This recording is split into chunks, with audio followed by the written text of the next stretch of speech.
Look, I bring you good news that will be a source of great joy for all the people. Today a Savior has been born to you in the city of David, who is Christ the Lord. This will serve as a sign to them. They will find a baby wrapped in swaddling clothes and lying in a manger. Luke 2:10-12. The good news that would change their fear into great joy was the historic birth of a child. Births are always an occasion for celebration. The birth of a child is news that we want to communicate. In some places it is customary that when a baby is born in the family, cards are sent to family and friends announcing the birth. With the baby's name, when it was born, where it was born, how tall it was and how much it weighed. That night, the announcement was not a card or a phone call, but rather a display of heavenly glory. And it was no wonder, because that night a historical event of cosmic and eternal significance was occurring. That child was extremely special and without equal. God displays his glory before a group of insignificant shepherds and announces to them that the Savior had been born in the city of David, Bethlehem. That day was a day of celebration, day of salvation, day of glory. The Christ, the Messiah, was born. The angel also gives them a sign to identify and confirm what he was telling them. The sign would not be the luxury of clothes that the child would have. It would not be the majesty of the palace where this king would be. It would not be the entourage that the little one would have around him. The signal was something totally unexpected. The child would be wrapped in rags, lying in a manger, lying in a box where the animals are fed.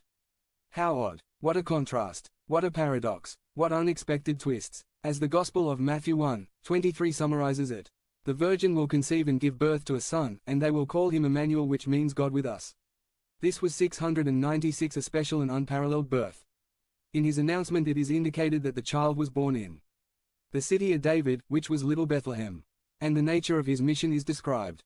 He is Savior. He was born a Savior. But who needs a Savior? Anyone who, if someone doesn't do something for them, is going towards total catastrophe. Anyone for whom there is no tomorrow. Anyone who is absolutely unable to get out of his problem by himself. The biggest problem of human beings is sin, and that is why we all need a Savior. That is, people like me have no chance without a Savior. People like you don't have it either unless they have a Savior. What we need most as humanity was given to us in the form of a small newborn. There can be joy and joy instead of fear because a Savior has been born to us. That Savior is the Christ, the Messiah, the Anointed One. That child is the Lord. His name is Jesus, which means Savior. And he came to save us from exclusion from glory, eternal damnation, and wrath to come. Jesus is good news for those of us who need a Savior, because Jesus came to seek and save what was lost. The announcement to the shepherds is at first glance unexpected for us, and that impact must have on us the biblical story, but when we analyze the event more carefully in the light of the Old Testament, we can see that although those shepherds were unworthy of such a message, they were, at the same time, the most suitable to receive it. Not so much because they were worthy of receiving it, but because of the nature of the mission of the child that was announced to them. The child who was born was basically one of them.